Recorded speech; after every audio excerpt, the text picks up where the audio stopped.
speaking of the consumers, real quick, Vincent is asking about the holiday StillWell Stars. I'm a little excited about that too. Holiday StillWell Star is kind of what we're talking about. It's an aromatic pipe tobacco added into a traditional cigar blend, but it's a very mild aromatic. It's probably milder aromatic than the original aromatic number one. The aromatic number one and the holiday aromatic pipe tobacco they share one common ingredient, but other than that, there's no similarities in any way whatsoever between them. So I almost look at the holiday as kind of like a lighter style of aromatic. In fact, I read a comment in one of the groups today that the guy doesn't get any of the aromatic flavor out of it at all. But again, it kind of goes back to what's your expectation? I mean, if you're looking for that like really super kind of flavored cigar experience, then you're much better off with a Java or a Tobacco Especial Yeah, or a Deadwood Sweet Jane. You know what I mean? Because Stillwells are not going to give you that level of flavoring, I should say. You know what I mean? It's just it's not in their nature. which And is then different because we hung out at, I think it was La Casa, and you were just pounding groovy blues like nonstop. I was like, man, I didn't know.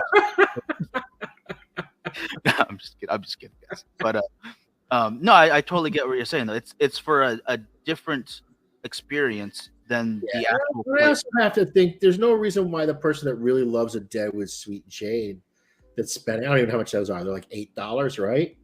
Well, here in California, it's a little bit more, but about $8.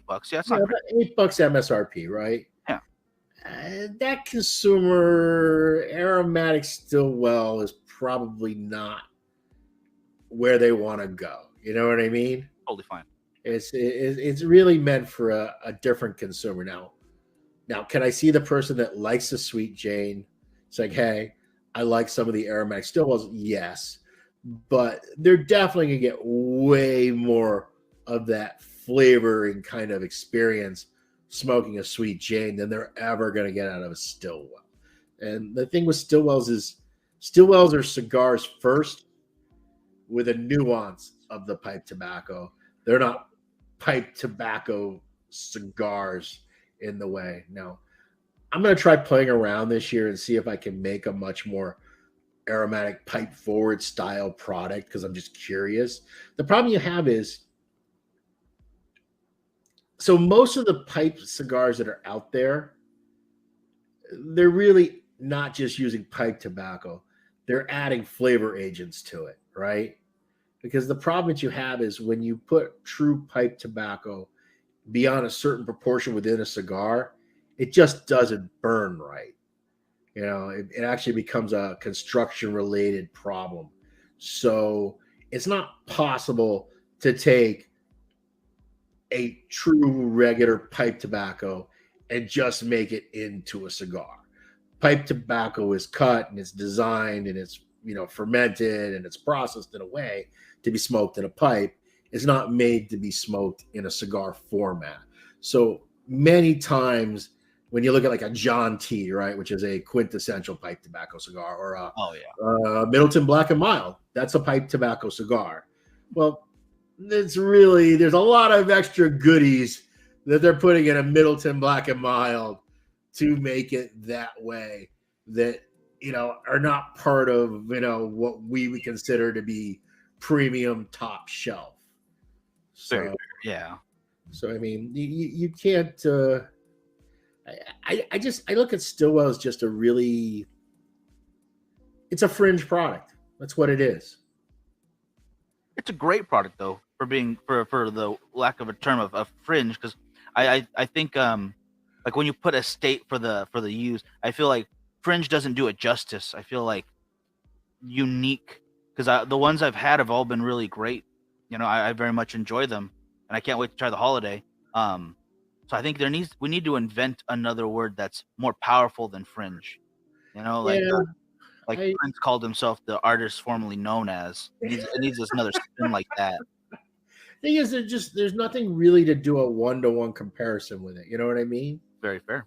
I Yeah. mean, and I don't know whether it's something that appeals. Like I know, like for most of my retailers, the one that they like the least is the one I like the most. It's the Bayou. The Bayou is the slowest seller of the four. We're a year into this now. I see the Bayou lagging behind, but the Bayou is also the one that is so much different because it's that really quintessential Virginia combination of golden and red Virginia with a touch of Perique. It doesn't give you any of those things that an average pipe smoker or an average cigar consumer would think of as a pipe cigar. Whereas if you're a pipe smoker and you smoke a Bayou, then you start to go, oh yeah, I get these traits. I get that citrus note. I get that little bit of zing. I get that little bit of freshness and brightness. And I also get this kind of really mild beginning, because that's the way vapor blends start, is they start very mild. But as you get to the bottom of the bowl, they actually are some of the strongest pipe tobaccos as the Perique really begins to kick in and burns more and more. And that's the way the Bayou smokes. So the Bayou number 32 is a really good representation of the nuances of the way a vapor blend would taste. But vapor blends are something that novice cigar smoker or novice pipe smokers never smoke. Vapors are the blends that grizzled guy that's been smoking a pipe 20 fucking years, he's the one that's smoking, vapors as his daily all the time thing. And that guy doesn't need a cigar, right? He's a hardcore pipe guy. Yeah. Right? So for him, so you look at that blend and you go, is there really a purpose for it? Who is it satisfying? But I didn't want to just do the easy. I didn't want to just take the easy slam dunks and just do different aromatics, a really chocolatey one and a really sweet one and a cherry one and a grape one and all those kind of quintessential things. I really wanted to try to do something that gave some of the nuances of the different styles of pipe tobacco. Like there's a whole pipe tobacco genre that's based around cigar tobaccos. Nice. Okay, there's a group of pipe consumers that smoke a lot of dark air cured cigar tobacco as a large part of the blends that they enjoy smoking.